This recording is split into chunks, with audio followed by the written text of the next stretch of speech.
Let's bring in the aforementioned White House chief former information officer and the CEO of the cybersecurity firm Fortalice Solutions, Teresa Payton. Cheryl stole my question, so I'm going to ask it to you again. Read the tea leaves for us. ByteDance owns TikTok, said a deal would not be approved by China until there was a deal on tariffs. So is this 90-day extension a sign to you that Trump is optimistic that he gets a deal done, formalized, in writing, signed, sealed, delivered, oh yeah, in that 90-day time frame? Absolutely. And here's the thing, whether you love it or hate it, seems like TikTok has more lives than a cat right now. So the extension is definitely a sign that they believe maybe in trade negotiations with China around tariffs and other things, that this is a bargaining chip on the table. So it'll be interesting to see how the next 90 days plays out, and whether or not this is on the table at the tariff and trade discussions with China. Yeah, I think they're all intermixed, like you and Cheryl said. Has anything changed from the original plan to have TikTok's American operations owned and operated by Americans? I haven't seen anything that tells me it's changed. And what's interesting is TikTok USA did make, in my estimates, I'm just guessing, hundreds of millions of dollars in investment to actually take American data stored on Oracle, something they called Project Texas. The question remains, though, about the algorithm, the access to data points, and if TikTok USA were compelled by owner ByteDance to give up information, anything as mundane as login information, all the way to IP addresses and other information that could give patterns of life.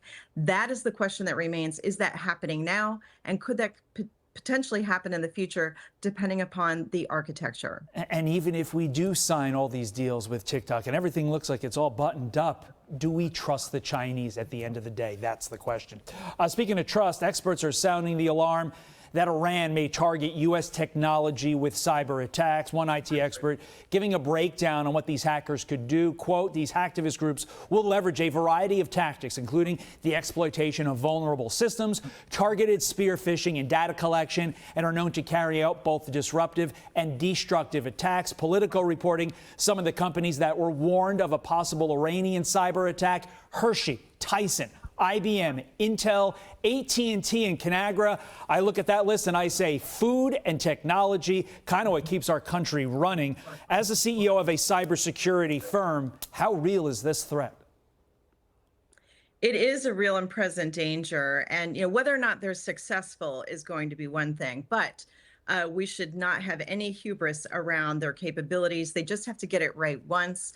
I would say they're going to be looking for things that have maximum viewability, maximum disruption, maximum impact. So it could be everything that you mentioned, and distributed denial of service attacks on things such as the financial services sector, insurance, travel. This is a very busy travel season, as well as we should be prepared for them to have very sophisticated basically deepfake technology, deepfake voices of government officials, deepfake video of government officials, potentially trying to trick either businesses or critical infrastructure into giving up information they wouldn't normally do. That's such an important point. Just because they don't have really any planes anymore to fight back doesn't mean there can't be some smart guy in a cave with a computer. They can fight back there, and we need to pay attention to that. Teresa Payton, thank you. Appreciate it.